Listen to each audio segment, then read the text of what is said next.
request to Congress for critical security, economic, and humanitarian assistance to help Ukraine continue to counter Putin's aggression, and at a very pivotal moment. We need this bill to support Ukraine in this fight for freedom, and our NATO allies, our EU partners, they're going to pay their fair share of the cost as well, but we have to do this. We have to do our part as well, leading the alliance. The cost of this fight is not cheap, but caving to aggression is going to be more costly if we allow it to happen. We either back Ukrainian people as they defend their country, or we stand by as the Russians continue their atrocities and aggression in Ukraine. Every day the Ukrainians pay for the price, and the price they pay is with their lives for this fight. So we need to contribute arms, funding, ammunition, and the economic support to make their courage and sacrifice have purpose so they can continue this fight and do what they're doing. It's critical this funding gets approved and approved as quickly as possible. You know, long before Russia launched its brutal invasion, I made clear how the United States would respond. Predicted they would invade, and they surely did. We said we'd not send U.S. troops to fight Russian troops in Ukraine, but we would provide robust military assistance and try to unify the Western world against Russia's aggression. I said I would impose powerful sanctions on Russia, and that we destroy this myth that somehow they can continue to move without the rest of the world acting. That we deploy additional forces to defend NATO territories, particularly in the east along the Russian and Belarus borders. That's exactly what we said we would do, and we did. But despite the disturbing rhetoric coming out of the Kremlin, the facts are plain for everybody to see. We're not attacking Russia. We're helping Ukraine defend itself against Russian aggression. And just as Putin chose to launch this brutal invasion, he could make the choice to end this brutal invasion. Russia is the aggressor. No ifs, ands, or buts about it. Russia is the aggressor, and the world must and will hold Russia accountable.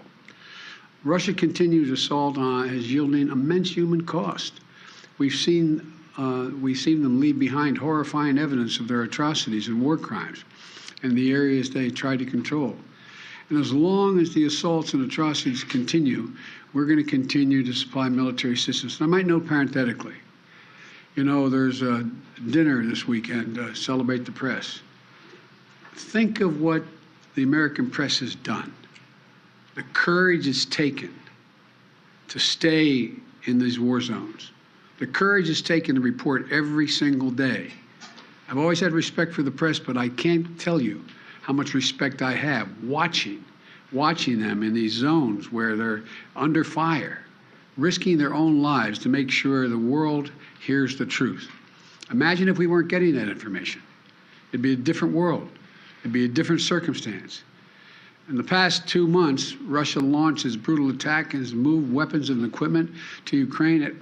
We've moved weapons and equipment to Ukraine in record speed. Thanks to the aid we provided, Russian forces have been forced to retreat from Kyiv. Doesn't mean they're not going to try to come back, but they've retreated thus far. We've sent thousands of anti-armor, anti-missiles, helicopters, drones, grenade launchers, machine guns, rifles, radar systems, more than 50 million rounds of ammunition. The United States alone has provided 10 anti-armor systems for every Russian tank that is in Ukraine, 10 to 1. We're providing Ukraine significant, timely intelligence to help them defend themselves against the Russian onslaught. And we're facilitating a significant flow of weapons and systems to Ukraine from our allies and partners around the world, including tanks, artillery, and other weapons. That support is moving with unprecedented speed. Much of the new equipment we've announced in the past 2 weeks has already gotten to Ukraine, where it can be put to direct use on the battlefield. However, we have almost exhausted what we call, the fancy phrase, the drawdown authority that Congress authorized for Ukraine in a bipartisan spending bill last month. Basically, we're out of money. And so that's why today, in order to sustain Ukraine as it continues to fight, I'm sending Congress a supplemental budget request. It's going to keep weapons and ammunition flowing without interruption to the brave Ukrainian fighters and continue delivering economic and humanitarian assistance to the Ukrainian people. This so-called supplemental funding addresses the needs of the Ukrainian military during the critical weeks and months ahead. And it begins the transition to longer-term security assistance that's going to help Ukraine deter and continue to defend against Russian aggression. This assistance would provide even more artillery, armored vehicles, anti-armored systems, anti-air capabilities that have been used so effectively thus far in the battlefield by the Ukrainian warriors. And it's going to deliver much-needed humanitarian assistance as well as food, water, medicine, shelter, and other aid to Ukrainians displaced by Russia's war, and provide aid for those seeking refuge in other countries from Ukraine. It's also going to help schools and hospitals open. It's going to allow pensions and social support to be paid to the Ukrainian people so they have something in their pocket. It's also going to provide critical resources to address food shortages around the globe. Ukraine was one of the world's largest agricultural producers. It typically grows 10% of all the wheat that's shipped around the world. Putin has asserted sanctions are blocking food from Ukraine and Russia getting on the market, the sanctions we've imposed on Russia. Simply not true. Putin's war, not sanctions, are impacting the harvest of food and disrupting the movement of that food by land and sea to nations around the globe that need it. This funding is going to help ease rising food prices at home as well and abroad caused by Russia's war in Ukraine. It's going to help support American farmers produce more crops like wheat and oilseed, which is good for rural America, good for the American consumer, and good for the world. And this supplemental request will use the Defense Production Act to expand domestic production and the reserve of critical materials like nickel and lithium that have been disrupted by Putin's war in Ukraine and that are necessary to make everything from defense systems to automobiles. And I hope Congress will move on this funding quickly. I believe they will. I want to thank Congress, Democrats and Republicans, for their support of the people of Ukraine. And next week, I will be in Alabama to visit Lockheed Martin plant that manufactures the Javelin anti-tank missile we've been sending to Ukraine, and to thank the American workers, thank them for producing the weapons that help stop Russia's advances in Ukrainian cities like Kyiv. Their hard work has played a critical role in ensuring Putin's strategic failure in Ukraine, and they should know that we know it. In addition to this supplemental funding, I'm also sending to Congress a comprehensive package that will enhance our underlying effort to accommodate the Russian oligarchs and make sure we take their ill-begotten gains. We're going to accommodate them. We're going to seize their yachts, their luxury homes, and other ill-begotten gains of Putin's kleptocracy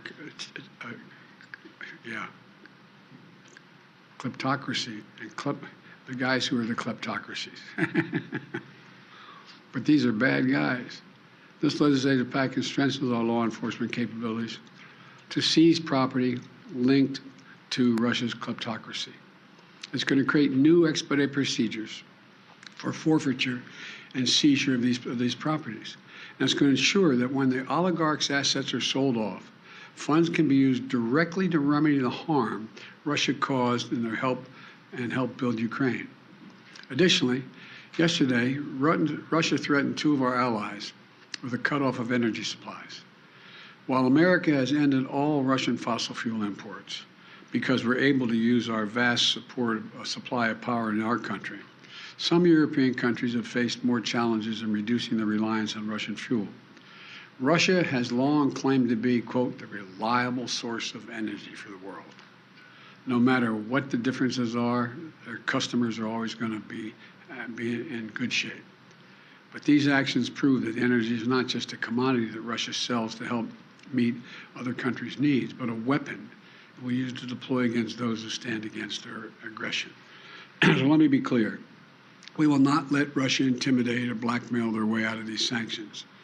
We will not allow them to use their oil and gas to avoid consequences for their aggression. We're working with other nations like Korea, Japan, Qatar, and others to support our effort to help European allies threatened by Russia with gas, blackmail, and their energy needs in other ways. Aggression will not win. Threats will not win. This is just another reminder of the imperative for Europe and the world to move more and more of our power needs to clean energy. In the United States, we're doing that right now. Last year, we developed more solar, wind, and battery storage than any year in our history, enough to power 56 million American homes. Earlier this month, we acted to bolster the reliance on our nuclear energy facilities, which generates more than half of our carbon-free power. And we're just getting started. I look at this as a serious problem, but also an enormous opportunity, Bottom line, all these actions we've been taking are about the truth, this truth. Investing in Ukraine's freedom and security is a small price to pay to punish Russian aggression to lessen the risk for future conflicts. You know, throughout our history, we've learned that when dictators do not pay the price for their aggression, they cause more chaos and engage in more aggression. They keep moving. And the cost, the threats to America and the world keep rising. We can't let this happen. Our unity at home, our unity with our allies and partners, and our unity with the Ukrainian people is sending an unmistakable message to Putin. You will never succeed in dominating Ukraine. Finally, we're going to continue to deliver critical support to Ukraine. We must also not let our guard down in our fight against COVID-19 at home and abroad. That's why I'm again urging Congress to act on my request for $22.5 billion in emergency resources so the American people can continue to protect themselves from COVID-19. The reason we were so successful in the past is because I was able to work with drug manufacturers to order significant quantities of material we needed ahead of time to get in the front of the line. Without additional funding, we can't pre-order the amount of vaccines we need, and we risk losing our spot in line for vaccines that target multiple variants. We're running out of supply for therapeutics, like antiviral pills that we desperately need. Without additional funding, we're unable to purchase a life-saving treatment for the American people. We've donated more vaccines and treatments to the world than all other nations in the world combined. If the U.S. won't do it, no one else is really going to step up and do it. Without additional funding, the United States won't be able to help stop the spread around the world and close off ongoing sources of the supply chain disruptions. Look, let's get both of these critical tasks done. No delays, no excuses, just action, now. Thank you all. Thank you. Mr. President, what's your message to refugees on the... Go ahead. No, you go. Okay. Mr. Watch your head, man. You're going to get hurt. Just turn that camera on. He's a gentleman. Mr. President, I wanted to ask what your message is to Ukrainian refugees on the southwest border and those that are trying to flee Ukraine from the violence. We have made a direct means by which they can get from Europe, from Ukraine, directly to the United States without going to the southern border. In the meantime, in the southern border, we're trying to work through and make sure that it's an orderly process they're able to get in. But just so you know, we have said there's no need to go to the southern border. Fly directly to the United States. We set up a mechanism whereby they can come directly with a visa. Mr. President, thank you. How worried are you by a growing number of Russian comments in the media and among some of their officials painting this conflict as actually already a conflict between NATO, the US, and Russia? And they're painting in very alarmist terms, talking of nuclear weapons, saying it's a life or death struggle, etc. And just separately, well, connected to that, Lavrov himself says it's already a proxy war, not a direct war, but a proxy war. So are either of those two things true, and do they worry you, those statements?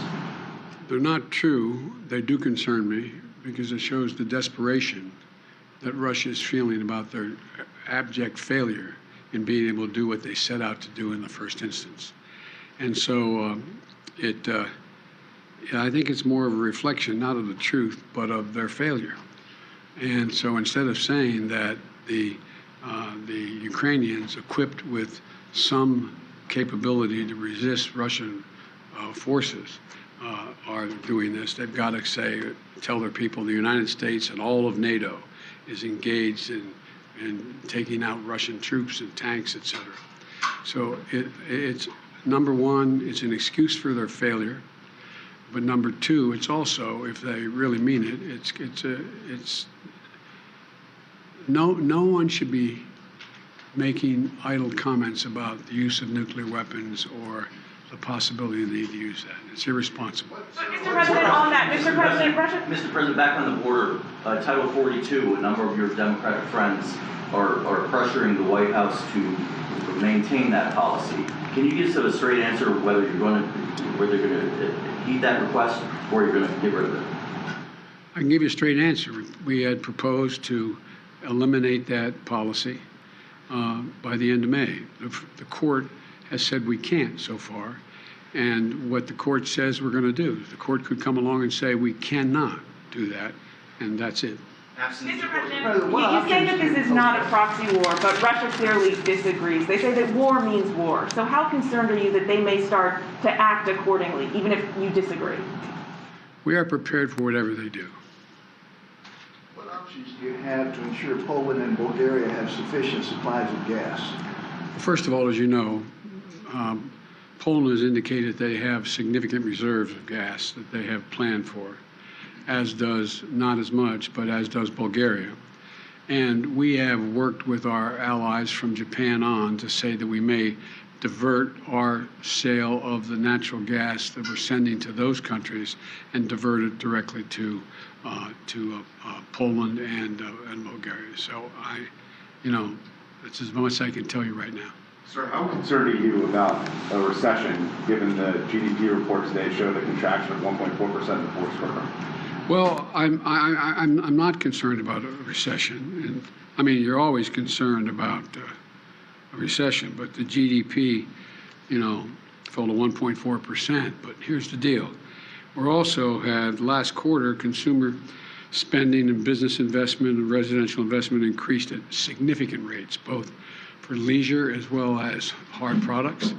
Number one. Number two, unemployment is the lowest rate since 1970. A record 4.5 million businesses were created last year. We're in a situation where we have a very different view than Senator Scott of Republicans who want to raise taxes on the middle-class families and want to include half the small business owners in that. So I think what you're seeing is enormous growth in the country that was affected by everything from COVID and the COVID blockages that occurred along the way. Now, you always have to take a look, and no one is predicting a recession now. Some are predicting there may be a recession in 2023.